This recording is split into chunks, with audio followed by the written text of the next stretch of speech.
Boa tarde.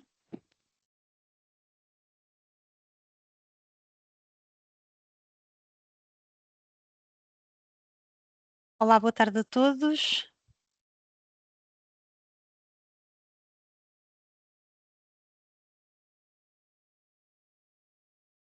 Vamos só dar aqui 2 minutinhos para, ver se entretanto vão entrando mais algumas pessoas para avançar com a apresentação.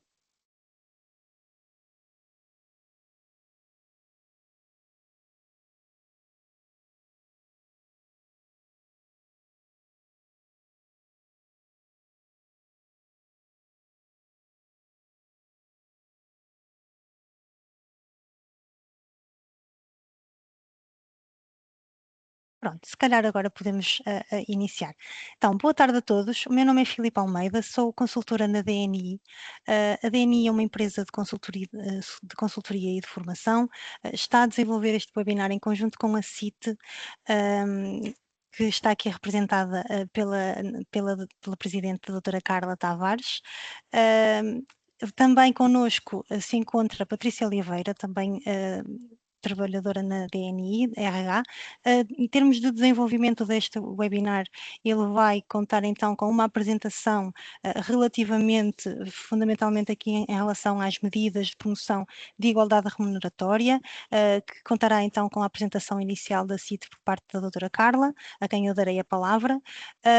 Quero deixar também aqui uma nota de que no final do webinário, portanto, eu pedia que guardassem as vossas questões até ao final ou que as fossem colocando no chat para que depois possam ser aplicadas e colocadas no final do webinar e assim a doutora Carla poderá responder mais agilmente a essas questões. Só para fazer agora aqui um pequeno enquadramento da DNI. A DNI então é uma empresa de formação e de consultoria que está então a desenvolver este webinar em conjunto com a CIT, uma realidade e uma situação que tem estado muito atual e, portanto, fez-nos todo o sentido porque os nossos clientes e várias das empresas com as quais temos contactado têm reportado esta necessidade. A DNI trabalha fundamentalmente aqui em 4 pilares: o pilar da formação, o qual eu integro, o pilar também dos benefícios fiscais, o pilar de candidaturas a incentivos para empresas e o pilar social com candidaturas fundos europeus e fundos sociais para o terceiro setor, para as organizações não lucrativas. Eu, se calhar, daria agora a palavra à doutora Carla, que irá então apresentar a CIT e depois falar um bocadinho melhor e esclarecer aqui quaisquer dúvidas, que com certeza serão algumas em relação a esta temática. Peço então que coloquem as vossas questões no chat para que depois a colega Patrícia possa apresentá-las no final do webinar. Muito obrigada e bom webinar a todos. Doutora Carla? Só ligar o meu microfone. Muito obrigada, Filipe e Patrícias. São duas Patrícias. Obrigada às três. Antes de mais, queria agradecer o convite também para estar presente neste webinar, porque para nós é sempre importante podermos informar o máximo possível as empresas no que se refere a este processo que já está em vigor há algum tempo, mas que só desde 2023 é que efetivamente está mais em funcionamento, com as primeiras notificações que ocorreram em 2023 e agora com as que ocorreram em 2025, e tal como a Filipa disse muito bem, porque eu acredito que muitas pessoas não saibam ou não tenham ouvido falar da CIT, não saibam exatamente de que é que se trata. Eu passaria aqui à apresentação da CIT. Se nós fizemos aqui o teste há pouco, vocês estão, o ecrã está a ser partilhado, não está? Só que eu não estou a conseguir avançar. Não estou a conseguir avançar com as páginas. O que é estranho. Não fizemos esse teste quanto a essa parte. Isto é bom, está a correr bem. Não, se calhar se eu mover para o outro ecrã. Pois isso foi o que eu fiz, mas não funcionou.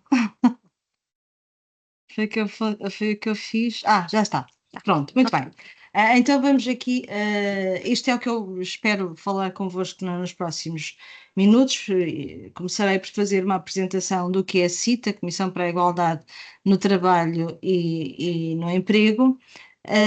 E também depois então passamos para as medidas de promoção da igualdade remuneratória, designadamente primeiro a Lei 60 de 2018, que foi no fundo o ponto de partida para todo o processo que agora está a ser implementado, mas também a Diretiva da Transparência Salarial, que está neste momento em processo de transposição para o ordenamento jurídico português. Falar-vos também daquilo que é a norma portuguesa 4.588, que é o Sistema de Gestão, norma portuguesa para a igualdade remuneratória entre mulheres e homens, e finalmente também falar-vos sobre o selo da igualdade salarial, que é uma distinção que é atribuída anualmente pela CIT. E começando precisamente pelo ponto 1, a apresentação da CIT, dar-vos nota que, embora muitas pessoas acredito que não saibam, nunca tenham ouvido falar, mas é um órgão colegial, tripartido, eu já vou explicar à frente o que é isto de ser tripartido, dotado de autonomia administrativa e personalidade jurídica e que funciona na dependência, ou pelo menos assim tem sido. Vamos ver como é que será agora com o novo governo, mas acredito que não haja grande alteração, que tem funcionado na dependência da Sra. Ministra do Trabalho, Solidariedade e Segurança Social. A missão da CIT é promover a igualdade e não discriminação entre mulheres e homens no mercado de trabalho, mas também no emprego e na formação profissional, e ainda colaborar com a aplicação de todas as disposições legais e convencionais nesta matéria, mas também todas aquelas que são relativas à proteção da parentalidade e à promoção da conciliação entre a vida profissional, pessoal e familiar. Eu há pouco dizia-vos que a CIT tem uma composição tripartida e esse, aliás, um dos elementos mais distintivos da CIT. A CIT, enquanto Organismo Nacional de Igualdade, integra vários fóruns a nível europeu. E devo dizer-vos que sempre que falo do que é a CIT, como é que a CIT funciona, há sempre imensa curiosidade, porque não só porque Portugal ainda continua a ser um dos países em que o diálogo social tem efetivamente uma grande importância, mas tem ainda mais importância pelo facto de existir um organismo de igualdade com esta composição tripartida, ou seja, na realidade a composição da CIT é por representantes de 4 áreas governativas diferentes, por representantes das associações sindicais, das duas centrais sindicais, a CGTP e a UGT, e também por representantes de 4 associações, confederações empresariais ou de empregadores, todos eles com assento na Comissão Permanente de Concertação Social, a saber a CAP, que é a Confederação de Agricultores de Portugal, a CCP, que é a Confederação de Comércio e Serviços de Portugal, a CIP, que é a Confederação Empresarial de Portugal, e finalmente a CTP, Confederação de Turismo de Portugal. Da parte das áreas governativas, temos representante do Ministério com atribuições na área do emprego, que é quem preside, ou seja, neste caso sou eu que estou em representação desta área governativa. Também temos um representante do Ministério com atribuições na área da igualdade, um outro com atribuições representante do Ministério com atribuições na área da administração pública e, por último, também do Ministério com atribuições na área da solidariedade social. E prosseguindo com a nossa apresentação, porque é muito importante, eu gosto de fazer este enquadramento no que se refere ao contexto português no mercado de trabalho, importa perceber a evolução daquilo que é a participação das mulheres portuguesas no mercado de trabalho, comparando também com o contexto europeu. E se repararmos, nós estamos agora a fazer a recolha referente a 2024, por isso eu só tenho aqui os últimos dados de 2023. Se repararmos, em 10 anos, a participação das mulheres no mercado de trabalho cresceu exatamente em 15%. Ou seja, entre 2013 e 2023 aumentou em 15% a participação de mulheres no mercado de trabalho. Ou seja, em 2013, apesar de termos uma participação elevada de 60,5%, que na altura, mesmo assim, era abaixo daquilo que era a média europeia, que era de 61,2%, atualmente Portugal está acima da média europeia. Nós temos uma média europeia que se fixa nos 70,2% e em Portugal nós estamos nos 75,5%, ou seja, efetivamente a força de trabalho feminina no nosso país representa uma grande percentagem da população ativa de sexo feminino, ou seja, 75,5% das mulheres portuguesas estão presentes no mercado de trabalho. E isto, se já normalmente pergunta, mas em termos de representação propriamente dita no mercado de trabalho também está muito equilibrado. Nós creio que temos 52% de participação de homens e 48% de participação de mulheres. Por isso, na realidade, o mercado de trabalho em Portugal, no que se refere à representação de ambos os sexos, está muito equilibrado. Todavia, e apesar de nós, olhando para este gráfico, verificarmos que há uma descida e tem havido efetivamente uma evolução positiva, nós continuamos a ter diferenças salariais significativas. É claro que se nós olharmos para os dados de 2012, nós víamos que tínhamos uma diferença salarial no que se refere ao rendimento base, ao salário base, melhor dizendo, de 18,4% em 2012, e se olharmos para o ganho, o ganho é quando nós consideramos todos aqueles acréscimos salariais, como pagamentos extraordinários, subsídios de produtividade, ou seja, todos os prémios que acrescem ao salário base, nós tínhamos ainda um diferencial mais elevado de 21,1%. Efetivamente, ao longo dos anos, verificou-se uma descida, uns anos mais acentuado do que outros, com exceção do ano de 2022, que pela primeira vez num ciclo de 9 anos houve uma ligeira subida, ou seja, de 2021 para 2022 nós tivemos pela primeira vez uma subida da diferença salarial, apenas numa décima, mas não deixa de ser uma subida. No entanto, foi só um mau momento, porque efetivamente em 2023 nós conseguimos verificar uma descida já muito acentuada. E aqui eu chamo a atenção para um fator importante, é que foi precisamente em 2023 que aconteceram as primeiras notificações no âmbito da implementação da Lei 60 de 2018, e por isso eu confesso-vos que no ano passado, quando soubemos os dados referentes a 2022, e na altura vários órgãos de comunicação social me questionaram se eu estava preocupada, porque em 9 anos foi a primeira vez que subiu, e eu dizia sempre, bem, este ano subiu, mas vamos esperar pelo próximo ano, porque eu estou muito expectante e acredito que no próximo ano vamos ter boas notícias, porque efetivamente no próximo ano tenho a certeza que já se vai refletir o resultado das primeiras notificações no âmbito da Lei 60, e assim foi. Felizmente eu não me enganei, se eu me tivesse enganado teria sido complicado, mas eu sabia que não ia estar enganada, até porque tive desde o início a informação que de facto as empresas estavam a ter uma grande adesão e uma grande preocupação com a implementação destas obrigações legais que decorrem da Lei 60. Passando, depois de ter feito este enquadramento, passava então às medidas de promoção de igualdade remuneratória, começando pela Lei 60, depois passando para a diretiva, a norma portuguesa e finalmente o selo de igualdade salarial. Começando pela Lei 60 de 2018 e 21 de agosto, que aprovou medidas de promoção de igualdade remuneratória entre mulheres e homens por trabalho igual ou de igual valor, e esta é a primeira nota que eu queria aqui deixar, porque a maior parte das pessoas, quando falamos de desigualdade salarial, ainda está muito focada no contexto de trabalho igual, salário igual. E o que está aqui em causa já não é isso.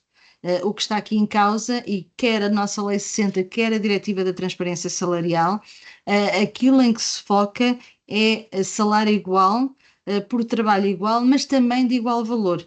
E daí é que resulta todo este processo de avaliação da componente das funções, precisamente para se conseguir aferir o valor de cada função, de cada categoria profissional, de cada posto de trabalho. E esta é a primeira nota que eu gostaria aqui de vos deixar, e já agora aproveito só para responder, porque estou a ver que está muita gente a perguntar. Sim, eu no final posso disponibilizar a apresentação para que depois possam encaminhar. E por isso, de facto, é muito importante perceberem que este é um conceito diferente, e daí também esta necessidade e esta obrigação legal de proceder à avaliação das componentes das funções ou dos postos de trabalho no âmbito da implementação da Lei 60. Dizer-vos ainda também, e já agora antes de passar, que eu tenho um especial apreço, porque nesta altura eu estava deputada na Assembleia da República, tive uma participação muito ativa na aprovação desta lei, inclusive o primeiro e único projeto de resolução que na altura deu entrada e do qual eu fui primeira subscritora, instava mesmo o governo a adotar medidas de promoção da igualdade remuneratória e por isso é com especial satisfação que hoje nestas funções também me vejo com a responsabilidade de implementar esta lei. Ora, a Lei 60 de 2018 e a sua implementação conta com a participação de 3 entidades. A CIT, por um lado, o Gabinete de Estratégia e Planeamento do Ministério do Trabalho, por outro, que é o GEP, e finalmente a ACT, que é a Autoridade para as Condições de Trabalho. E eu vou dizer-vos mais ou menos, vou tentar explicar de uma forma também mais resumida para que possam perceber qual é o papel de cada uma destas entidades neste processo. A CIT tem como missão, como competência no âmbito de implementação da Lei 60, primeiro, acompanhar a sua execução e implementação, essa é uma responsabilidade da CIT, emitir uma orientação na qual se definam os termos gerais das componentes das funções com base em critérios objetivos comuns a homens e mulheres, ou seja, sem enviesamento de género, e está a cor diferente este retângulo, porque já vamos voltar a este tema mais à frente, por isso não se esqueça, vamos voltar aqui.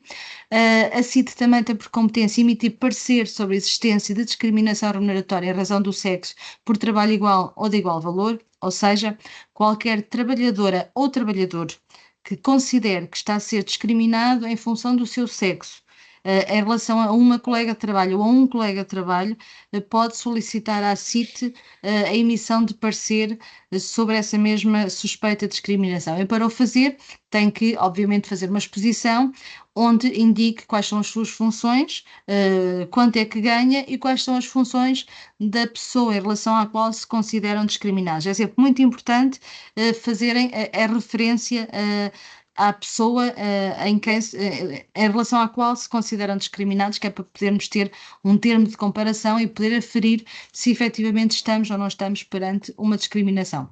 E, finalmente, também é a competência da CIT proceder à avaliação da Lei 60 de 2018, este processo de avaliação, este relatório referente à avaliação da Lei 60 já foi elaborado, já foi enviado para o Ministério do Trabalho e estava prevista a sua apresentação, mas com estas alterações, entretanto, eu acho que iremos aproveitar o próximo Dia Nacional para a Igualdade Salarial para fazer a apresentação deste relatório, até porque o próprio relatório, para além de apontar os resultados da implementação da lei, também aponta algumas melhorias e algumas, diria que não são deficiências, mas algumas dificuldades que foram sinalizadas no âmbito da implementação da lei e que importa corrigir.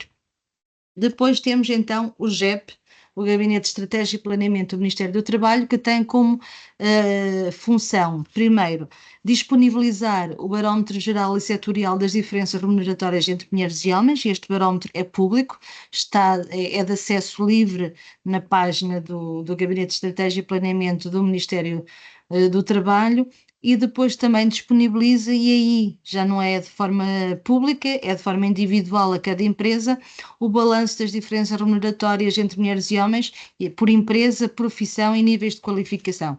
E esta é uma informação que cada empresa recebe de forma individual. Nota importante, quer o barómetro, quer o balanço, são elaborados com base na informação que é apurada de acordo com os dados fornecidos no âmbito do relatório único. Ou seja, cada vez que as empresas preenchem o relatório único, são esses dados que são considerados para depois ser elaborado o barómetro geral e setorial das diferenças remuneratórias e o balanço também das diferenças remuneratórias por empresa. E, finalmente, temos a ACT, a Autoridade para as Condições de Trabalho, que toda a gente deve conhecer, e que, no âmbito deste processo, notifica e recebe do Gabinete de Estratégia e Planeamento a listagem das empresas que apresentem uma diferença salarial superior a 5%, notificando essas empresas que tenham mais de 50 trabalhadores e cujo balanço apresente desigualdades remuneratórias entre mulheres e homens para que possam apresentar o plano de avaliação dessas diferenças no prazo de 120 dias. Uma nota, a Lei 60 não diz que o diferencial tem que ser de 5%. Na realidade diz que basta que tenha uma diferença remuneratória. Ou seja, bastaria que houvesse uma diferença remuneratória de 1 para que procedesse à notificação. E esta foi a primeira dificuldade que nós já sinalizámos na lei e por isso, e harmonizando com aquilo que está previsto na diretiva, foi decidido já em 2023 notificar apenas as empresas que apresentassem uma diferença salarial superior a 5%. Se bem se recordam, há pouco disse-vos que uma das competências da CIT era emitir uma orientação definindo os termos gerais das componentes das funções com base em critérios objetivos comuns a homens e mulheres. Esta é uma das nossas responsabilidades, ou seja, cabe à CIT definir como é que cada empresa que é notificada no âmbito da Lei 60 poderá proceder à elaboração da avaliação, melhor, proceder à avaliação dos postos de trabalho, das componentes das funções, com base em critérios objetivos comuns a homens ou mulheres, ou seja, sem qualquer enviesamento de género. E para tal, a CIT disponibiliza no seu site este guia, que é um guia de apoio para a avaliação de postos de trabalho com base em critérios objetivos comuns a homens e mulheres, que é de utilização facultativa e voluntária, sendo apenas uma orientação, porque tal como refere a Lei 60, a competência da CIT é emitir uma orientação, não é vinculativa, pode ser usado qualquer outro instrumento de avaliação, desde que seja assente nos tais critérios objetivos sem enviesamento de género, ou seja, que sejam comuns a homens e mulheres, mas de todo modo a CIT disponibiliza este guia. Apesar da nossa Lei 60 não referir especificamente os fatores de avaliação que devem ser considerados para proceder à avaliação dos postos de trabalho, o que é certo é que a própria metodologia que o nosso guia acabou por se basear, que é uma metodologia desenvolvida pela OIT, a Organização Internacional de Trabalho, mas que também depois é a mesma metodologia que é adotada pela Diretiva da Transparência Salarial, que estamos agora em fase de transposição e que de forma clara diz mesmo que a avaliação das componentes das funções, a avaliação dos postos de trabalho deve ser feita com base em fatores de avaliação comuns a homens e mulheres, sendo que devem ser obrigatoriamente estes quatro fatores: competências, esforços, responsabilidades e condições de trabalho. Ou seja, por isso é que nós já estamos a começar e no nosso guia já introduzimos estes quatro fatores de avaliação. Eles não estão na lei, mas vão passar a estar depois do processo de transposição da diretiva, porque a própria diretiva se refere a estes quatro fatores de avaliação como sendo obrigatórios neste processo. Antes disto, deixem-me só dizer-vos uma coisa, que para além destes fatores de avaliação que são obrigatórios, também pode haver subfatores de avaliação, mas esses já são facultativos e dependem muito também de cada setor de atividade, ou seja, cada setor de atividade ou até cada empresa. Cada empresa depois terá que ver, de acordo com a sua realidade, com as características das suas funções, dos seus postos de trabalho, quais possam ser os subfatores que devam ser tidos em consideração para proceder à avaliação das componentes das funções ou postos de trabalho. Nota muito importante e que no início, eu acho que agora as pessoas já começam a perceber, mas que no início gerava muita confusão. O que se pretende avaliar não são pessoas, não são as trabalhadoras nem os trabalhadores. O objeto da avaliação é a função, é o grau de complexidade da função, as competências que é necessário ter para determinada função, os esforços que implica determinada função, as responsabilidades que implicam determinada função e as condições de trabalho a que as trabalhadoras e os trabalhadores possam estar sujeitos em determinada função. Depois, os subfatores de avaliação dependem muito e aí já podem ser de forma mais ampla selecionados outros subfatores de avaliação. O que é importante neste processo de elaboração e implementação do plano de avaliação das diferenças remuneratórias? Sendo certo que todas as empresas que foram notificadas agora pela ACT foram notificadas precisamente para apresentar este plano. E o plano é um plano, não tem que ser os resultados. E essa é uma dúvida que tem, e nós temos essa consciência, que há muito essa dúvida, mas o que as empresas têm que fazer nestes 120 dias é efetivamente apresentar um plano de avaliação das componentes das funções, ou seja, dizer o que é que vão fazer em concreto para fazer essa avaliação, para apurar essas diferenças e apresentar uma cronologia do que é que vão fazer. E por isso aquilo que eu vou agora dar é um exemplo, no fundo, umas linhas orientadoras de como proceder à elaboração deste plano de avaliação das diferenças remuneratórias. Primeiro, é importante que sejam constituídos, ou seja constituído um grupo de trabalho, esse grupo de trabalho seja composto e seja integrado por representantes quer de trabalhadores, quer da administração ou da direção das empresas. E isto é muito importante porque termos estas duas representações diferentes, porque primeiro permite que, integrando neste grupo de trabalho também trabalhadores, possa ser mobilizado todo o conhecimento disponível sobre as características e exigências funcionais do trabalho executado nas várias categorias profissionais existentes em cada empresa. Segundo, e como há uma participação quer de trabalhadores, quer de representantes de trabalhadores ou das trabalhadoras, quer da entidade empregadora, o processo tem uma maior legitimidade, ou seja, ao haver este grupo de trabalho, confere-se uma maior legitimidade a todo este processo de avaliação e os seus resultados também junto dos trabalhadores e das trabalhadoras também acaba por ser mais legítimo, favorecendo uma maior adesão a este processo, bem como a adoção das medidas de promoção de igualdade que resultem deste processo de avaliação. E, por fim, também cria uma cultura de confiança e trabalho conjunto entre trabalhadores e representantes das empresas, o que nem sempre existe. E nós, na CIT, temos verificado que essa é ainda é uma dificuldade grande a ultrapassar no nosso país, até também tendo em conta muito aquilo que é o tecido empresarial português, que nós sabemos que 98% das empresas do tecido empresarial português são micro, pequenas e médias empresas, mas é muito importante haver esta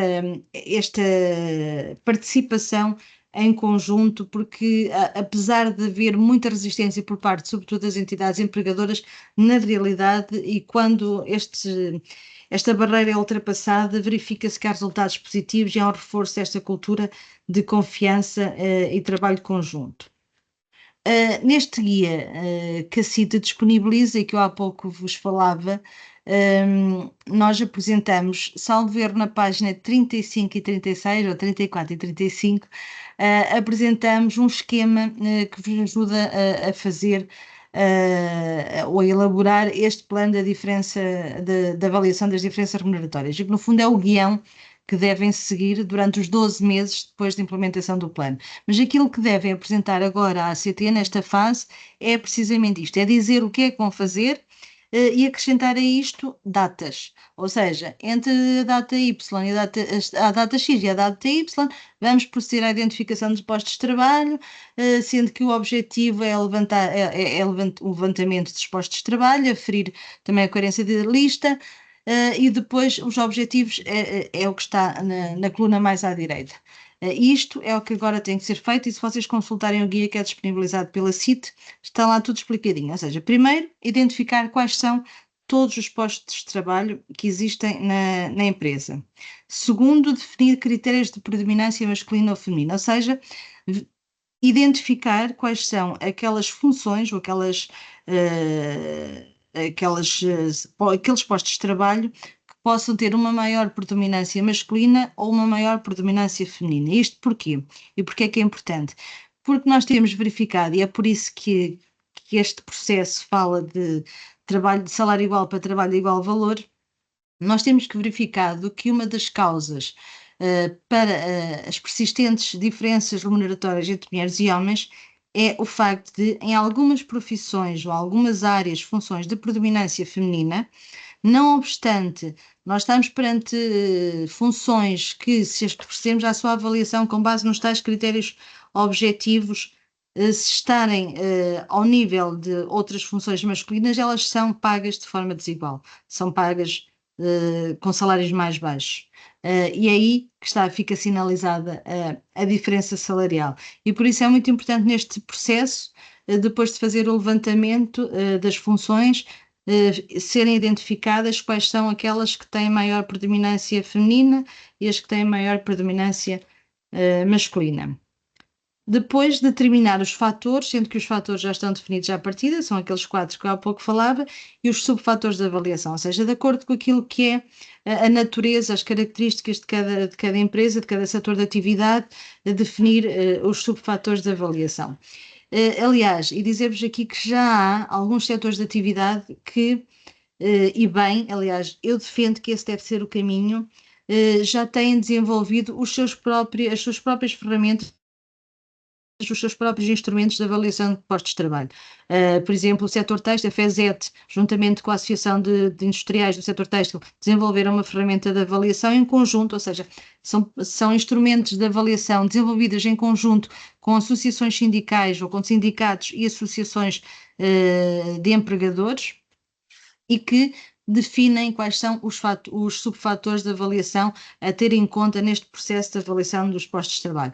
A FESET já tem isso, com o setor têxtil, o setor dos cortumes também tem, o setor da cerâmica também tem, a APICER também disponibiliza uma ferramenta semelhante, a ARESP, o setor da hotelaria e restauração, já tem há muito tempo, que aliás resultou de um processo que foi desenvolvido em parceria com a CITA há vários anos, e por isso eu defendo e tenho sempre procurado incentivar as empresas e sobretudo os nossos membros da CIT que têm essa responsabilidade junto das suas associadas, de sensibilizar para que haja este trabalho de conjunto, juntamente com empregadores, trabalhadores, identificar os subfatores de avaliação a ter em conta para cada setor de atividade ou para cada empresa. Depois temos aqui uma outra fase, que é a recolha de informação, que é, isto no fundo é o quê? A recolha de informação referente às características dos postos de trabalho ou das funções em causa. E isto pode ser feito de várias formas, depois cada empresa tem que adequar àquilo que é a sua realidade.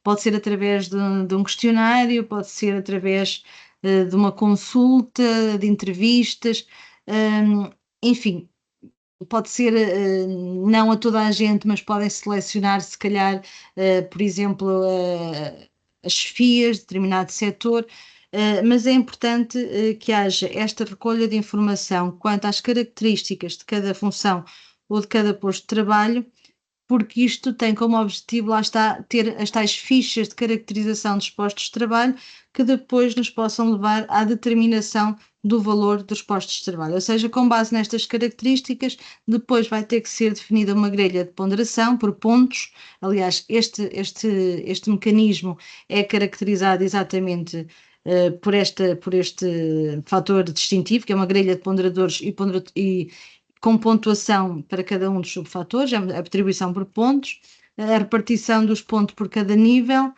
e a atribuição de pontos aos postos de trabalho. E, finalmente, isto vai fazer com que haja uma lista final dos postos de trabalho existentes em cada empresa, classificados em intervalos de pontos, de acordo com a sua complexidade, com o seu grau de competências, enfim, de acordo com aqueles fatores também de avaliação que eu há pouco vos referi. Depois disto, a empresa já deverá estar em condições de ter uma estimativa das diferenças remuneratórias entre os postos de trabalho de valor igual. Ou seja, ao fazer esta ponderação, já vai ser possível perceber se determinado posto de trabalho, e feita aquela ponderação por pontos, e verificando-se que tem a mesma pontuação, vai ser possível confrontar com a existência ou não de diferenças remuneratórias não justificadas. E esse é o principal objetivo de todo este processo. Havendo as tais diferenças remuneratórias não justificadas, então vamos passar ao ponto seguinte, que é o Plano de Ação para a Igualdade Remuneratória, que no fundo é um plano que visa conter todas as ações de uniformização e correção destas diferenças remuneratórias de forma a suprimir as desigualdades remuneratórias para os postos de trabalho de valor igual. Está repetido? Pois está. E agora, o que é que devem conter efetivamente os planos de avaliação das diferenças remuneratórias? Quais os requisitos mínimos? Eu chamo a atenção do seguinte: apesar de eu ter esta indicação, isto não está na lei. Há esta indicação, até porque é o mínimo que pode ser exigido para que se possa implementar a lei, mas efetivamente a lei não define quais são os critérios, quais são os requisitos mínimos de cada plano de avaliação das diferenças remuneratórias, na medida em que o que a lei diz é que deve apresentar naqueles 120 dias o plano de avaliação. Mas para que o plano possa ser minimamente eficaz, aquilo que deverá conter é, primeiro, objetivos e metas que devem ser específicos, mensuráveis e alcançáveis, tendo por objetivo reduzir a disparidade salarial entre homens e mulheres. Deve ter o tal cronograma, ou seja, ao longo de 12 meses de implementação do plano, deve ser definido as datas de quando a quando é que se vai fazer cada uma daquelas fases que eu há pouco vos referia. Ou seja, vão ser descritas as fases, etapas, bem como os objetivos ou outputs que se pretendem alcançar ao longo do período de implementação, que são os 12 meses. Isto é o que importa saber para já. Ou seja, neste momento, quem foi notificado para apresentar o plano de avaliação é isto que tem que fazer. Tem que desenhar o plano, dizer ao longo do ano o que é que vai fazer e depois disso, nos 12 meses, vai ter mesmo que implementar aquele plano passo a passo até à fase final, em que depois terá que apresentar o relatório resultante da implementação daquele plano de avaliação, ou seja, dizendo onde é que foram sinalizadas as diferenças remuneratórias. Umas vezes elas podem ser justificadas com base em fatores ou critérios subjetivos, como as qualificações das pessoas, e aqui sim já entram as características que possam estar ligadas às pessoas, a cada trabalhador ou cada trabalhador de forma individual, ou então aqueles que não puderem ser justificados com base em critérios subjetivos ou em outras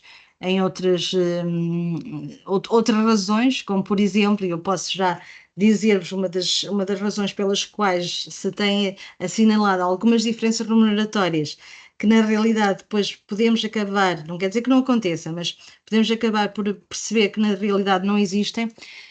Tem a ver com o seguinte: como eu vos disse, todo este processo, todos estes dados são apurados com base no relatório único.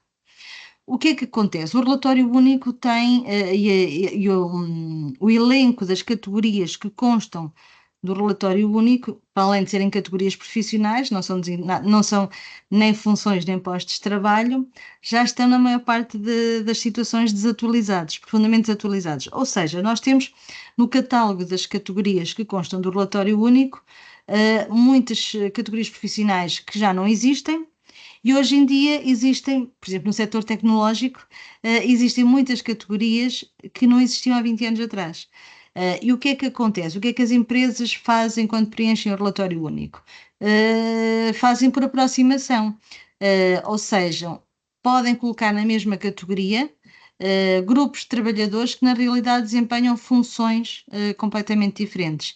E isso vai sinalizar uma diferença salarial que na realidade pode não existir.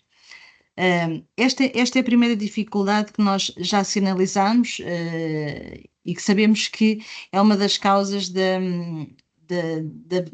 sinalização de diferenças. Depois temos também um outro problema, que o relatório único só se reporta ao mês de outubro de cada ano. Ou seja, o mês de outubro nós não reflete o ano inteiro, nem reflete toda a política da empresa de uma forma geral, é aquele mês só. E naquele mês podem acontecer muitas coisas. Por exemplo, pode acontecer que naquele mês estejam 3 mulheres de licença de maternidade ou que possam estar. A realidade não pode não ser totalmente espelhada, a realidade da empresa pode não estar totalmente espelhada no relatório único.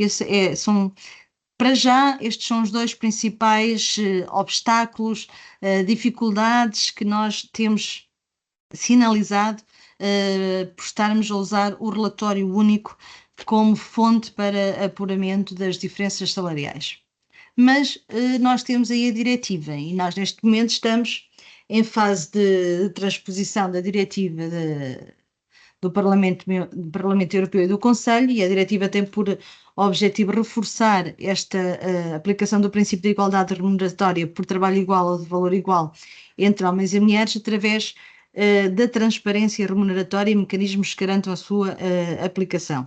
Isto é muito importante que percebam.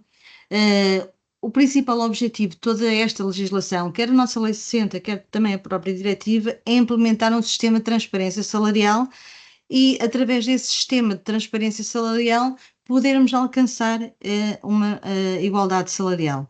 Na realidade, nós não temos uma lei de igualdade salarial, temos uma lei que estimula, que incentiva a transparência salarial, com o objetivo de, havendo maior transparência salarial na avaliação das componentes das funções, conseguirmos chegar à efetiva igualdade salarial. E então, o que é que resulta da diretiva e quais são as alterações que nós podemos ter no âmbito da transposição da diretiva? Desde logo vamos passar a ter obrigações que decorrem para as partes antes da contratação.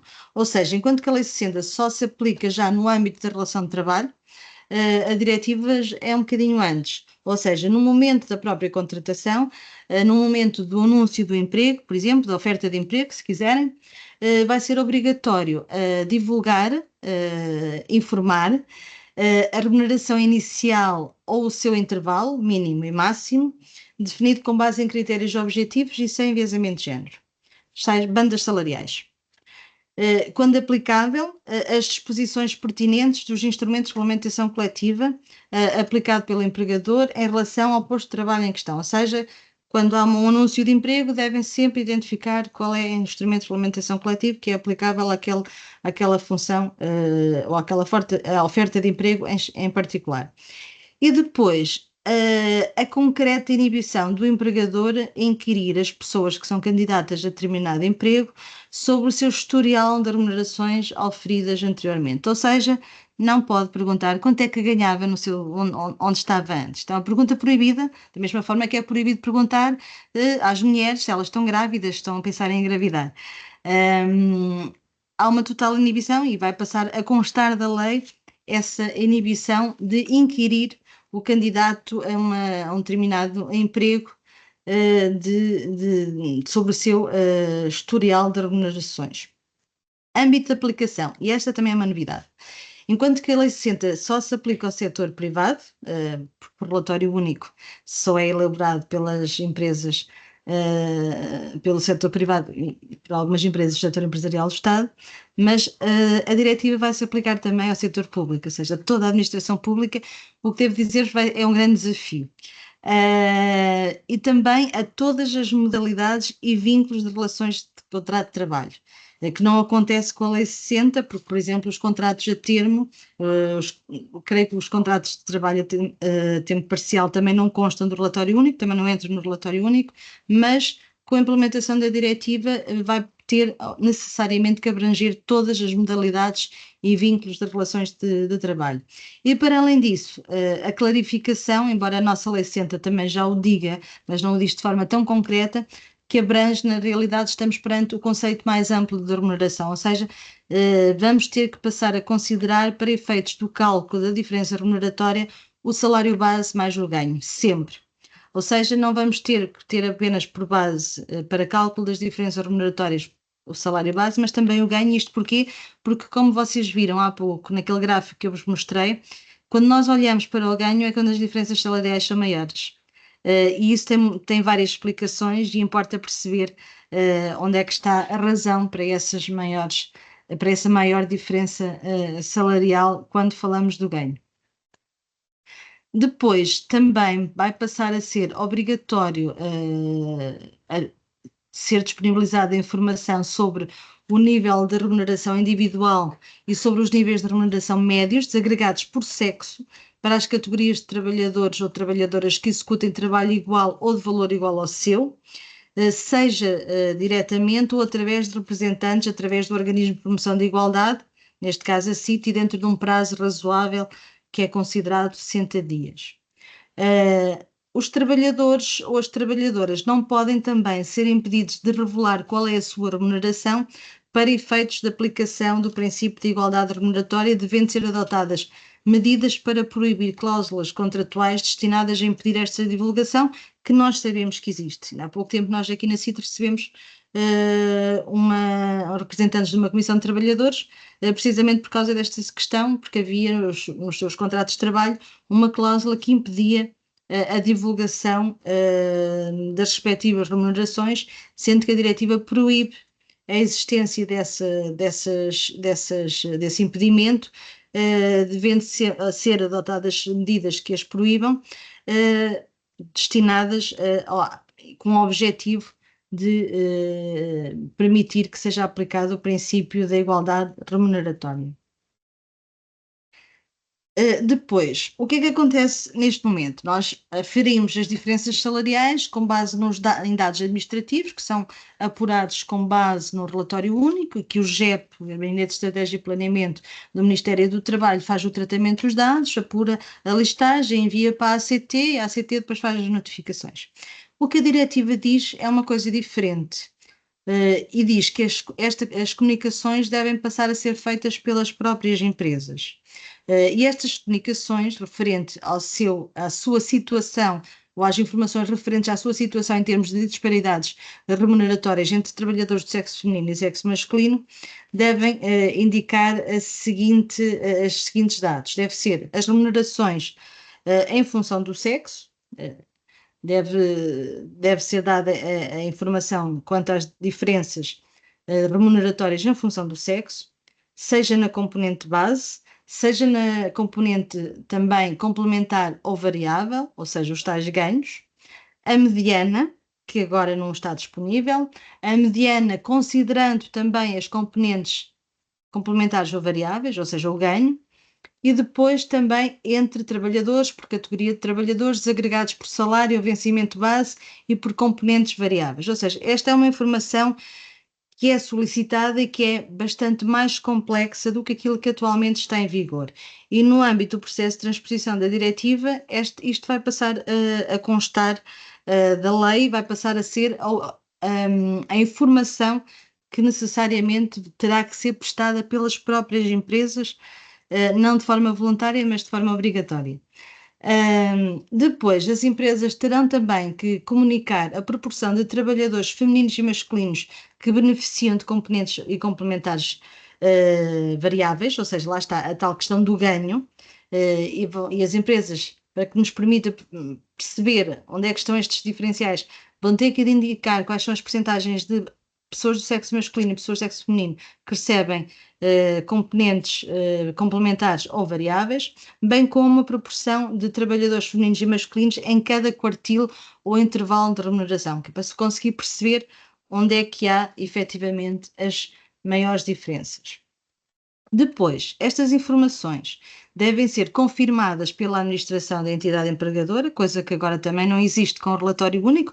Aliás, a maior parte dos relatórios únicos são enviados até por contabilistas ou pelos próprios serviços administrativos das empresas, mas sempre após consulta ao representante dos trabalhadores, que devem ter acesso às metodologias que foram usadas para obter estas informações, ou seja, todo aquele processo de avaliação das componentes das funções deve ser um processo transparente e os trabalhadores ou representantes de trabalhadores devem ter acesso a esta informação.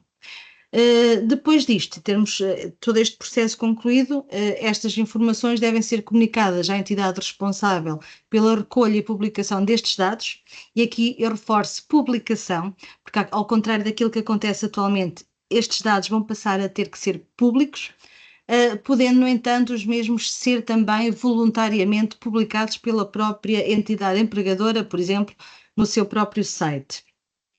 Ou seja, esta é uma nota importante e que é uma novidade em relação ao sistema que agora temos e à nossa Lei 60.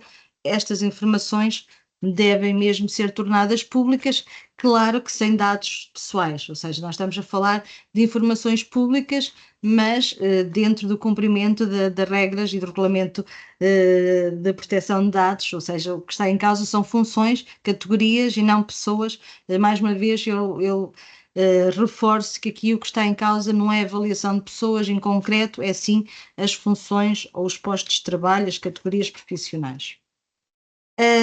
Depois, o que é que diz também a diretiva? Diz que sempre que seja concluído este processo de avaliação, ou seja, sendo elaborado o relatório, ao elaborar este relatório e verificando-se que há uma diferença superior a 5% em qualquer uma das categorias, tendo por referência os níveis de remuneração de média dos trabalhadores, deve ser feita então esta avaliação das causas que deram origem a esta diferença. E quando essa diferença não possa ser explicada com base em critérios objetivos comuns a mulheres e homens, então estamos perante uma discriminação salarial. Ou seja, perante uma discriminação injustificada, uma diferença injustificada que é considerada uma discriminação salarial. Quando a diferença, além de ser injustificada e sendo pelo menos de 5%, não tenha sido corrigida no prazo de 6 meses, a contar da data das informações prestadas pela entidade empregadora, também aqui passamos a ter uma atuação por parte da entidade fiscalizadora, o que é completamente diferente do que acontece agora. Neste momento, notifica-se para a apresentação do plano, depois para o plano implementado durante 12 meses, vai haver alterações no que se refere a todo este procedimento. Vias de recurso e garantia para a efetiva aplicação da lei. Os trabalhadores ou trabalhadoras que se considerem vítimas da violação do princípio de igualdade remuneratória podem tentar ação judicial após eventual ou não recurso à conciliação para fazer valer os seus direitos e obrigações relacionadas com este princípio, sendo-lhes reconhecido o direito a uma indenização com base nas regras da responsabilidade civil, ou seja, colocando a trabalhadora ou trabalhadora à situação em que estaria se não fosse ou se não tivesse ocorrido a circunstância de discriminação. Depois temos a questão da prova de trabalho igual ou de valor igual, e aqui também temos algumas novidades que eu confesso-vos que ainda não está bastante definido. Eu tenho ido a reuniões do grupo de trabalho no âmbito da Comissão Europeia e esta é uma das questões que tem levantado mais dúvidas, que é a questão da comparação entre remunerações, não ser limitada às situações em que os trabalhadores trabalham ao mesmo tempo e numa mesma entidade, mas podendo ser alargado a comparação a outros setores externos, a outras empresas, por exemplo, dentro do mesmo setor, mas isto ainda é uma questão que está muito em discussão e que, por exemplo, nós vamos ter este problema muito no setor público, porque nós ainda não definimos no setor público qual vai ser a base que vai ser considerada, as unidades que vamos considerar para efeitos de avaliação, porque se no setor privado nós sabemos que é em relação a cada empresa, no setor público não vamos saber se é em relação, se é por direção-geral, se é por cada organismo, ou seja, as unidades que vão ter que reportar ainda não está bem definido e depois como é que nós vamos fazer a comparação. E no âmbito da administração pública, por exemplo, como há carreiras bastante diferentes, isto vai levantar aqui uma série de questões que confesso-vos que ainda está numa fase de discussão, que ainda não sabemos muito bem como é que vamos ultrapassar esta questão. Consequências, e isto é importante, não havendo cumprimento de todos estes princípios decorrentes da obrigação legal de igualdade remuneratória, ou de pelo menos de adoção de mecanismos que promovam a transparência remuneratória com o objetivo de alcançar a igualdade remuneratória, primeiro, na execução dos contratos públicos ou de concessões, deve ser sempre assegurado que os operadores económicos cumprem estas obrigações, ou seja, pode ser exigido que demonstrem que há um cumprimento destas regras que decorrem não só da Lei 60, mas depois da lei que há de resultar da transposição da diretiva, podendo ser-lhes exigido também às entidades adjudicantes que introduzam cláusulas que prevejam sanções ou condições de rescisão que assegurem o respeito pelo princípio da igualdade de remuneração, ou seja, no âmbito de uma empreitada, de um concurso público, por exemplo, e está uma empreitada a decorrer, se verificarmos que aquela empresa a quem foi adjudicada efetivamente não cumpre com as regras da transparência remuneratória, pode ser uma causa de rescisão do contrato por justa causa e sem direito à indemnização. Ou seja, isto, se não for cumprido, vai passar mesmo a ter consequências bastante importantes. Proteção contra o risco de retaliação. Isto também é algo que preocupa muito os trabalhadores, ou seja, pelo facto de nós aqui na CIT sentimos muito isso, nós temos várias queixas de pessoas que consideram que estão a ser discriminadas, mas depois o processo não anda porque têm receio da retaliação. E então a lei também vai passar a ter mecanismos de proteção, que aliás já existem no nosso Código de Trabalho, por exemplo, em relação à situação de assédio no trabalho, que é a proibição de tratamento menos favorável de trabalhadores ou trabalhadoras pelo facto de terem procurado exercer o seu direito em matéria de igualdade de remuneração, ou por terem ajudado outra pessoa a fazê-lo, sendo espunhas, por exemplo, e introdução de medidas de proteção contra o despedimento, ou outras formas de discriminação adotadas pela entidade empregadora na sequência de uma queixa ou instauração de processo judicial ou administrativo relacionados com o exercício e defesa de direitos ou obrigações relacionadas com o princípio da igualdade de remuneração, ou seja, vai haver aqui, vamos ter que introduzir um sistema de proteção que possa funcionar como inibição das entidades empregadoras de alguma forma sancionarem as trabalhadoras ou os trabalhadores que procurem exercer o seu direito. Quanto à questão de tempo cronológica, até 7 de junho de 2020, isto é o que diz a diretiva. Isto partindo do princípio que a maior parte dos países da Europa não tem nenhuma lei. Portugal tem, Espanha tem, a Alemanha tem uma lei desde 2017, mas que nunca conseguiram implementar. Mas o que está na diretiva é que até 7 de junho de 2027 e posteriormente todos os anos, só as empresas com 250 ou mais trabalhadores é que têm que dar aquela informação que eu há pouco falava com todos aqueles elementos. Até 7 de junho de 2027 e posteriormente apenas de 3 em 3 anos, as empresas entre 150 e 249 trabalhadores, ou seja, neste intervalo de tempo não precisará de ser anualmente, mas apenas de 3 em 3 anos. E até 7 de junho de 2031 é que as empresas entre 100 e 149 trabalhadores terão que fazer esta comunicação. Agora, nós temos aqui um problema, porque como nós temos já uma lei 60, não é? Nós já temos uma lei implementada no nosso país que se aplica a empresas não com mais de 100, mas com mais de 50 trabalhadores, existe uma regra, e que também está patente na diretiva, é que a transposição das diretivas não pode restringir direitos que já existam ao nível dos ordenamentos jurídicos nacionais. Ou seja, nós vamos ter que encontrar uma forma de harmonizar aquilo que nós já temos na nossa Lei 60 com aquilo que está na diretiva, de forma também a não onerar as empresas, e que nós sabemos que para algumas empresas é bastante oneroso ter este processo de informação anual ou de reporte anual, sobretudo as empresas mais pequenas, das suas diferenças, mas vamos ter aqui que encontrar uma forma de equilíbrio entre aquilo que é as dificuldades das empresas, mas também defendendo sempre os direitos dos trabalhadores a verem assegurados o seu direito à igualdade e à transparência remuneratória. O prazo de transposição da diretiva é 7 de junho de 2026, ou seja, falta precisamente 1 ano e 2 dias para que este processo esteja concluído. Falar-vos agora também um pouco da norma portuguesa, que é um sistema de gestão para a igualdade remuneratória entre mulheres e homens. Isto é uma norma, é um sistema de gestão, como qualquer sistema de gestão que já existe nos mais variados setores.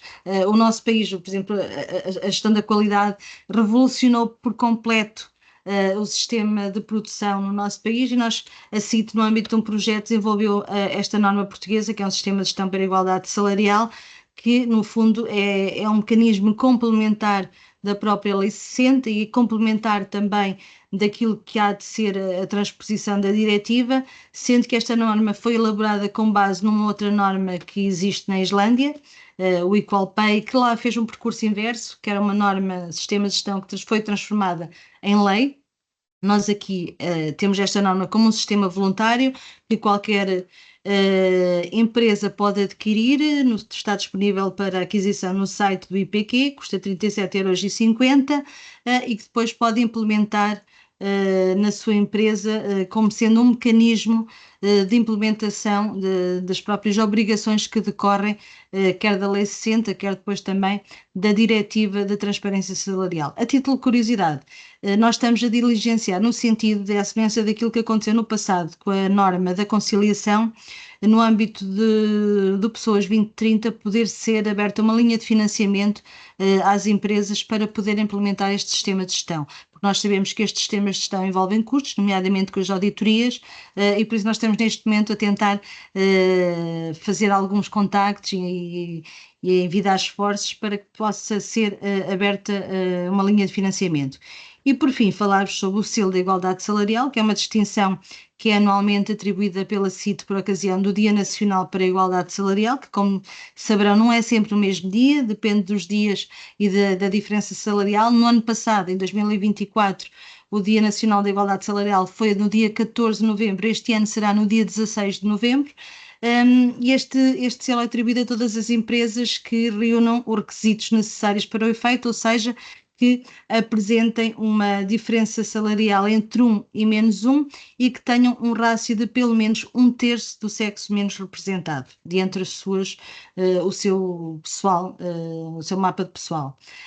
Em 2023, a atribuição do selo teve por referência o indicador do Gender Pay Gap ajustado, em 2024 também, e em 2025 também, muito embora, ao contrário do que aconteceu em 23, as notificações da ACT foram com base no Gender Pay Gap ajustado, este ano decidiram que fosse com base no Gender Pay Gap base, mas a CIT vai manter a atribuição do selo com base no Gender Pay Gap ajustado, porque entendemos que esse é o indicador mais correto a ter em consideração, tendo preferência também a componente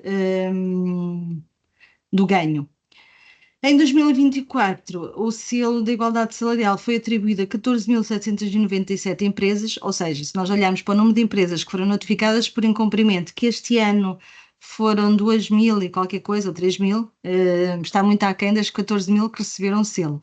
E por isso também é positivo olharmos para isto como sendo algo positivo no que se refere ao cumprimento das nossas empresas, e devo dizer-vos que nós temos notado e sentido, sobretudo na CIT, que há um grande interesse e vontade também das empresas em implementar estas medidas de transparência remuneratória e cumprir e alcançar a igualdade salarial. Muito obrigada pela vossa atenção, fico agora à vossa disposição para algumas questões.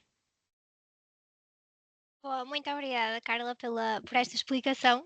Acho que temos aqui muitas questões, muitas dúvidas, que também acho que vamos esclarecer, vamos conseguir esclarecer. Todas, se calhar não, obviamente, porque ainda são algumas e bastante, com alguns casos que decidiram expor aqui. Antes de passarmos aqui às questões, eu quero deixar aqui um esclarecimento, porque também foram questionando isto ao longo do webinar. Primeiro, a Carla já disse no início do webinar que iria disponibilizar esta apresentação, portanto, depois nós vamos tratar de fazer esse envio para quem está aqui no webinar inscrito. E depois, obviamente, explicar que este webinar também está em parceria com a DNI, com a CIT, e, portanto, veio aqui numa fase em que nós, obviamente, a DNI tem este serviço ativo, ou seja, neste momento nós estamos a vender este serviço numa ótica de preparar estes planos para as empresas que têm esta dificuldade também em elaborar aqui os planos de diferenças salariais. Nós temos dois tipos de planos, o plano que efetivamente é depois da notificação, mas também temos um plano preventivo e, portanto, a Filipa, depois aqui eu posso dar aqui uns minutinhos no fim para a Filipa também explicar aqui um bocadinho sobre isso. Exatamente para ela conseguir apresentar aquilo que a Dani também está aqui, tem como serviço. Agora, passando aqui para as perguntas, que é aquilo também que as pessoas querem, e já pegando aqui nesta parte final que a Carla referiu, que é sobre o Gender Pay Gap, que já foi um assunto que nós também já fomos falando. Houve aqui uma questão que é efetivamente sobre isto, de qual é que é a diferença do Gender Pay Gap base e o Gender Pay Gap ajustado. Há aqui pessoas que não estão a perceber muito bem e sentem que a ACT não os conseguiu esclarecer de uma forma que eles entendessem, e portanto pedi à Carla que explicasse aqui um bocadinho sobre isso. Na realidade, se consultarem o balanço por empresa que é enviado pelo GEP, essa explicação está lá. O Gender Pay Gap base é, no fundo, pegar no grupo de todos os trabalhadores e ver qual é a diferença salarial, ou seja, dividir só entre homens e mulheres e ver qual é a diferença salarial. O Gender Pay Gap ajustado agrupa trabalhadores com determinadas características, ou seja, com base em qualificações, antiguidade. Deixem agora ver se eu me lembro que está no barómetro, está especificado. São quatro características. E isso permite-nos fazer o quê? Não estar a comparar pessoas completamente diferentes e com graus com habilitações diferentes, com competências diferentes, com antiguidades diferentes, mas já permite fazer essa filtragem que, por isso é que faz com que, se nós olharmos para o Gender Pay Gap ajustado, ele é geralmente inferior ao Gender Pay Gap base, porque já faz essa filtragem. E por isso é que eu considero que as notificações sendo feitas com base no Gender Pay Gap base, no fundo, acaba por ser mais complexo, porque há muita coisa, a tal explicação, muitas vezes o diferencial, já está filtrada pelo Gender Pay Gap ajustado. E por isso é que, e bem, as notificações em 2023 foram feitas com base no Gender Pay Gap ajustado, porque o que faz é comparar situações comparáveis, pessoas com as mesmas características e não todas no mesmo bolo, se assim pudermos, só para podermos perceber, sem qualquer distinção. E por isso é que a diferença é grande, e por isso é que quando nós olhamos e quem tiver acesso ao balanço da sua própria empresa percebe facilmente que o Gender Pay Gap ajustado é sempre inferior ao base. Exatamente. Acho que ficou esclarecido, mas também podem sempre consultar aqui as informações que a ACT tem então no manual. Aqui, outra questão que também foi colocada foi se as empresas não forem notificadas pela ACT, como é que devem proceder? Ou seja, têm que fazer alguma coisa efetivamente se não tiverem Para já não. esta notificação, não têm que enviar nenhum tipo de plano. Para já não. Depois, no âmbito da transposição da diretiva, vai passar a ser diferente. Exatamente. E vai ter que haver uma comunicação, e a CIT, no âmbito de um projeto financiado pela Comissão Europeia, pelo programa SERV, está a desenvolver em parceria com a IT uma ferramenta de avaliação, primeiro de diagnóstico, ou seja, uma ferramenta que vai ser disponibilizada a todas as pessoas, de forma gratuita, a todas as empresas, e que as empresas, através dessa ferramenta, vão poder fazer o diagnóstico das suas diferenças salariais e depois, sendo sinalizada, ou seja, vai elaborar aquele relatório que depois vai ter que ser reportado em princípio será a própria CIT, e sendo sinalizadas as diferenças, depois essa ferramenta também irá apoiar as empresas no processo de avaliação, ou seja, para perceber onde é que estão, para detectar a origem dessas mesmas diferenças. Essa ferramenta digital não é uma novidade, já existe, por exemplo, no Canadá. O Canadá tem uma ferramenta já, que no fundo é aquela na qual nós nos queremos basear, mas na Nova Zelândia também existe. Existem outros instrumentos como a Pay Analytics, existe uma fundação na Suíça que também tem uma ferramenta muito semelhante, mas no fundo o que nós queremos disponibilizar é uma ferramenta que todas as empresas possam utilizar de forma livre e que lhes possa simplificar todo este processo. Nós sabemos que isto são conceitos muito técnicos, a maior parte das nossas empresas não tem pessoal habilitado a compreender aquilo que é exigido no âmbito da aplicação desta lei. Nós temos essa consciência. Aliás, às vezes nem as próprias pessoas que estão com responsabilidades conseguem dar a explicação que às vezes é solicitada, que fará as pessoas. E por isso o nosso objetivo com este projeto é precisamente criar um instrumento simples e que possa apoiar as empresas neste processo de implementação de uma política de transparência salarial, porque aquilo que está aqui em causa é mesmo as empresas passarem a ter uma política de transparência salarial na determinação dos seus salários e que possa ser, que as diferenças não ocorram com base, não sejam detectadas com base no sexo, mas sim com base em outros fatores, porque diferenças salariais vai haver sempre. Agora, elas podem ser explicadas por fatores subjetivos que tenham a ver com as qualificações, com o desempenho do próprio trabalhador. Agora, não pode haver diferenças que não possam ser explicadas com fatores objetivos. Exato. Nesta fase também é um bocadinho o treino para que daqui a uns anos isto lá está, comece a ser obrigatório para todas Sim, as empresas. é um warm-up, como eu costumo dizer. Exatamente. Porque é para aí que nós estamos a caminhar e por isso é que eu acho que também as empresas neste momento estão a ficar cada vez mais preocupadas porque estão a ganhar essa noção. Tivemos aqui já duas situações a dizer que responderam à ACT aqui dentro das orientações que a CIT deu e que a ACT numa visita pediu-lhes que enviassem os resultados efetivamente nos 120 dias e não um plano. Está errado. Pronto. Não, nós sabemos que isso está a acontecer. Nós sabemos Exatamente. disso, porque já temos tido vários reportes, aliás, nos fazem chegar, mas efetivamente não é isso que é pretendido. E se a ACT perguntar isso, perguntem à ACT onde é que isso está na lei. Porque o que a lei diz é que nos 120 dias tem que ser apresentado o plano. Os resultados da implementação do plano têm que ser apresentados ao final de 12 meses de implementação do plano, porque senão, se for para apresentar os resultados nos 120 dias, o que é que se faz nos 12 meses seguintes? Nada?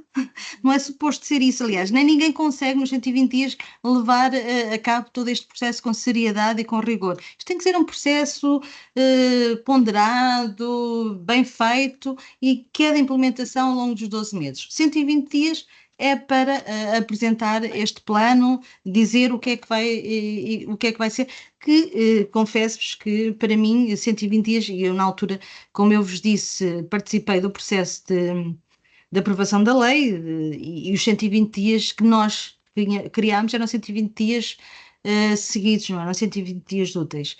A ACT entende que são 120 dias úteis, entendem porque se trata de uma entidade administrativa, se devem-se aplicar as regras do Código de Procedimento Administrativo. Essa é uma outra situação que futuramente vai ter que ser corrigido, porque 120 dias úteis é demasiado tempo para apresentar apenas um plano, não é necessário tanto. Por isso a ideia é, mas também no futuro, como nós vamos ter que adaptar isto à diretiva, será um pouco diferente. Sim, depois aqui há algumas também questões e há bocado a doutora Carla referiu que, pronto, estão a ser notificados no âmbito do ano 2023 e ocorreu aqui a dúvida se os dados para a elaboração devem ser os 2025, os mais atualizados, ou terão de ser referentes ao ano de 2023. Os dados que agora estão a ser utilizados são os do relatório único, ou seja, em 2025 vamos ter os dados de 2020, já tivemos dados de 2023, em 2026 os 2024, mas como nós vamos alterar este processo e quando a ferramenta da CIT estiver disponível,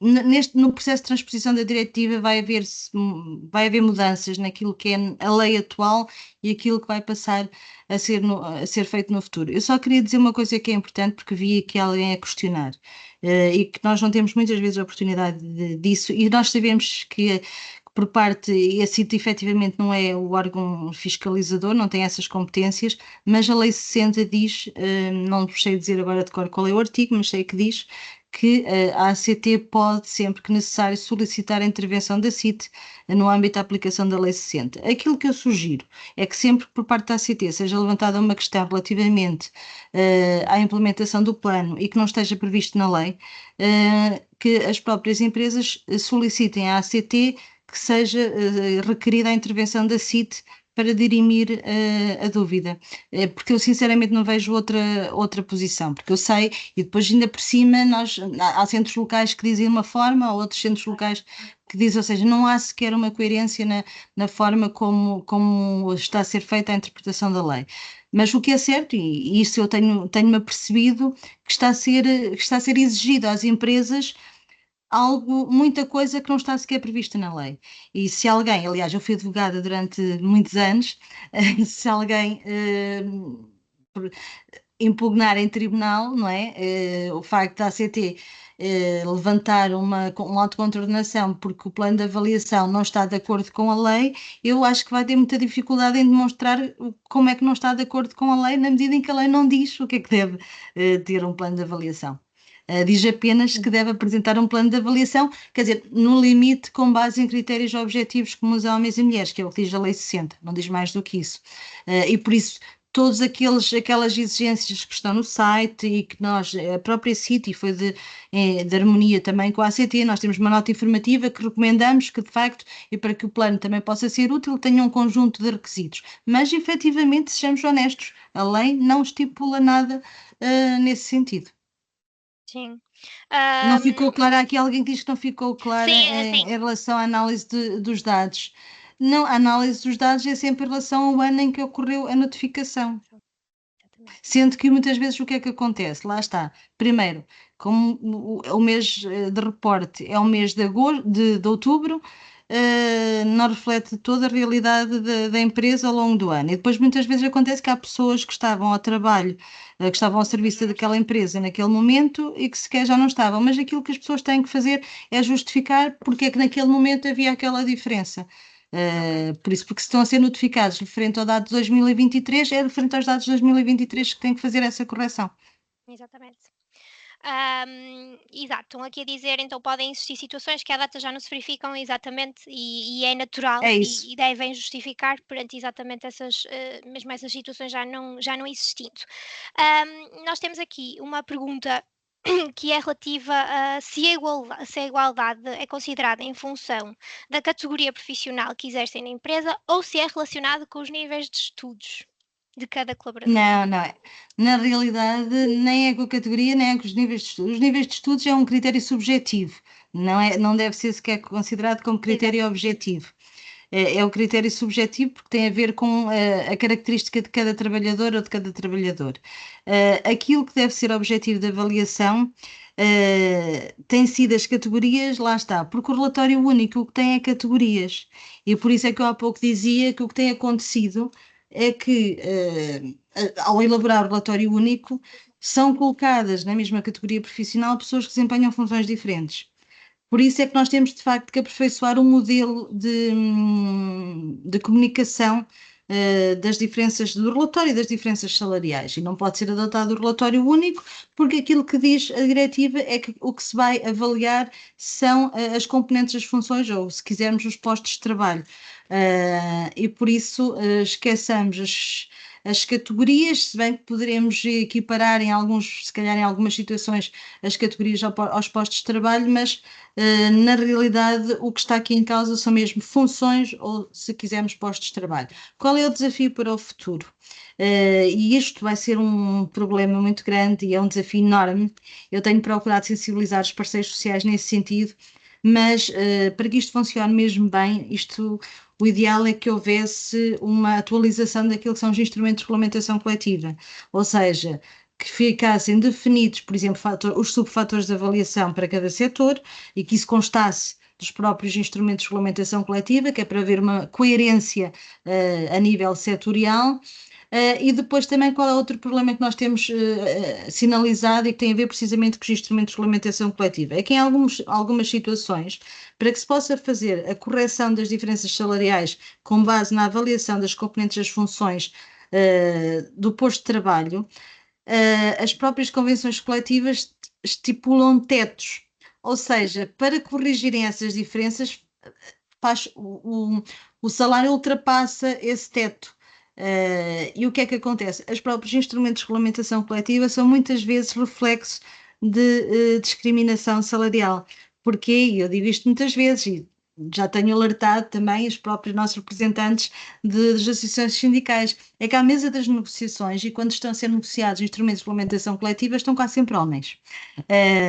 E por isso é que ao longo dos anos e também tendencialmente todas aquelas funções, categorias profissionais que tipicamente eram ocupadas e desempenhadas por mulheres, são efetivamente subvalorizadas. E se nós formos fazer a tal avaliação das componentes das funções, atribuindo o valor de acordo com os fatores de avaliação em concreto, eu dou-vos um exemplo. O setor do cuidado, por exemplo, que é um dos setores mais mal pagos que nós temos neste momento o setor social, não é?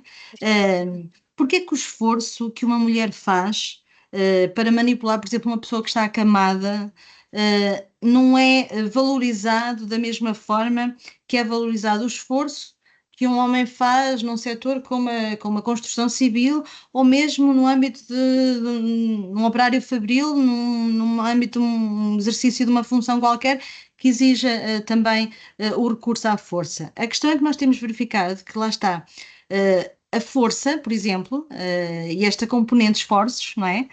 Que é um fator objetivo, não é valorizado de igual forma se estivermos a falar de funções desempenhadas maioritariamente por homens ou funções desempenhadas maioritariamente por mulheres. O mesmo se diga, por exemplo, no que se refere às condições de trabalho, por exemplo, mulheres que trabalhem numa empresa, uma salsicharia, por exemplo, que tenham que estar em câmaras frigoríficas. Há que ver até que ponto é que as próprias condições de trabalho, sendo sujeitas a temperaturas muito baixas ou a temperaturas muito elevadas, se de facto, quando estamos perante funções de predominância masculina ou feminina, se, havendo condições de trabalho de valoração semelhante, se elas na realidade não estão a ser quantificadas de forma diferente. E é isto que se pretende aqui corrigir. Sim. Há aqui um tema que eu também acho que é importante trazer, que é o caso se este plano não for elaborado, ou seja, se as empresas não cumprirem com esta questão e não enviarem o plano nestes 120 dias, o que é que pode acontecer às empresas? Eu É também acho que é levantado. importante. Acho que é É importante levantado também. é levantado um auto por incumprimento por parte da ACT.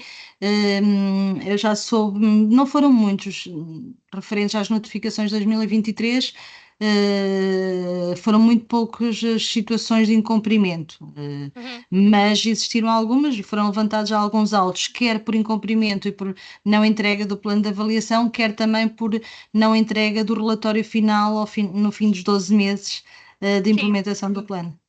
sim, exatamente. E nessa E a questão, contornação muito grave, já agora. sim, e aqui e também aproveito nesse seguimento essa prova de execução, ou seja, a prova que o plano efetivamente foi executado. A ACT notifica as empresas, não notifica as empresas têm que enviar por Tem que enviar. A iniciativa CT própria. não notifica. A CT notifica para apresentar no prazo de Exatamente. 120 dias e aí as empresas têm que o fazer dentro daquele prazo. Sim, Da mesma forma que também não notifica para apresentarem ao final de 12 meses. As próprias empresas têm que empresas tomar têm em que ter essa conta o iniciativa. prazo. Sim, sim, Exatamente, eu acho que às vezes é importante referir isso, porque acho que às vezes as empresas ficam mesmo a sim. aguardar que sejam notificadas Mas não e vai depois acontecer. acabam, exato, e depois acabam por deixar passar e acabam por ter Sim. coimas elevadas de forma desnecessária, como esta questão também de terem sido notificadas pela ACT, muitas das empresas não tomaram atenção porque acharam que estavam apenas a receber um aviso e de repente é que estão a perceber que isto vai muito mais além e precisam efetivamente de responder. Portanto, eu acho que é importante também aqui no webinar deixarmos isso muito claro, para que nenhum daqueles que estão, obviamente, aqui também presentes, corra esse risco de forma desnecessária. Nós tínhamos aqui imensas perguntas, tínhamos aqui para ficar durante muito tempo, obviamente, e gostava muito de conseguir também que respondêssemos aqui às questões todas, mas também já nos alargamos aqui um bocadinho mais no tempo que estávamos a pensar.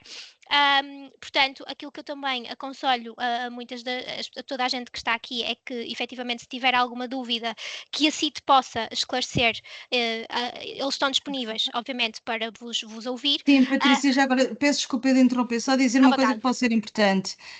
A CIT tem levado a cabo ações de sensibilização e informação acerca da implementação da Lei 60. Nós inicialmente tínhamos previsto duas, depois tivemos de fazer três, quatro, cinco e já vamos fazer a sexta no próximo dia 25 de junho. Por isso, quem tiver interesse e souber alguma coisa, não serei eu que está, é uma técnica da CIT, é a doutora Rosário Fidalgo, mas se forem à página da CIT, querendo, podem se inscrever também nessa ação para poder eventualmente também tirar mais algumas dúvidas, porque dia 25, e não sei se esta será a última ou se ainda vamos ter necessidade de fazer depois mais alguma. Acredito Sim, que não, porque entretanto o prazo também está a terminar. terminar, não é? A maior parte das empresas foram notificadas em fevereiro, salvo erro, e por isso janeiro, fevereiro estará a terminar agora em julho, mas efetivamente nós vamos fazer essa ação que está prevista para dia 25, ainda estão as inscrições abertas, Uhum. por isso quem tiver interesse ainda se pode inscrever. Boa. Aproveito agora também para passar aqui a palavra só à Filipa, não é? Porque também acho que é importante, como eu disse inicialmente, esclarecer que a DNI está disponível também para Sim. receber as vossas chamadas, porque nós temos aqui o nosso serviço de também de elaborar estes planos e, portanto, acho que é importante a Filipa dar só aqui uma palavrinha para que aqui Sim. todos que estão presentes percebam e se quiserem também entrar em contacto, a Filipa ou outro colega estará disponível para vos atender e satisfazer algum tipo de questão. Obrigada, Patrícia. Olha, antes de mais, eu quero agradecer a participação da doutora Carla Tavares. Acho que houve aqui o esclarecimento de várias dúvidas e dissipação de várias dúvidas que com certeza eram comuns a vários dos presentes. E quero reiterar aqui a nossa disponibilidade para reunirmos, para vos darmos apoio neste processo. Temos tido algumas reuniões e tivemos, aliás, começamos a trabalhar neste âmbito porque efetivamente tivemos já alguns clientes que estavam a trabalhar connosco, fundamentalmente planos de formação, que foram notificados e que nos demonstraram esta dificuldade e esta necessidade e, portanto, temos vindo a trabalhar com eles neste sentido. Temos então esta disponibilidade, ficamos muito gratos novamente à CIT, poder contar convosco também para novas intervenções que possam surgir e vocês têm também, penso que todos têm os contactos da DNI, portanto estamos disponíveis para esclarecer também qualquer questão, para poder reunir convosco dentro desta temática ou de outras que possam também ser do interesse. Obrigada, Filipe. Eu só não vou conseguir enviar já a apresentação porque já estou atrasada para uma outra coisa. Tenho que estar no Centro Cultural de Belém. Era às 4, mas pronto, vou ficar um bocadinho atrasada, não faz mal. Mas amanhã de manhã envio, está bem? Sim, nós depois fazemos o envio para todos. Muito obrigada mais uma vez, doutora Carla, e obrigada a todos que tiveram presentes e interesse. Muito obrigada. Muito obrigada. Obrigada, resto boa tarde. Deus, boa obrigada. tarde, com licença.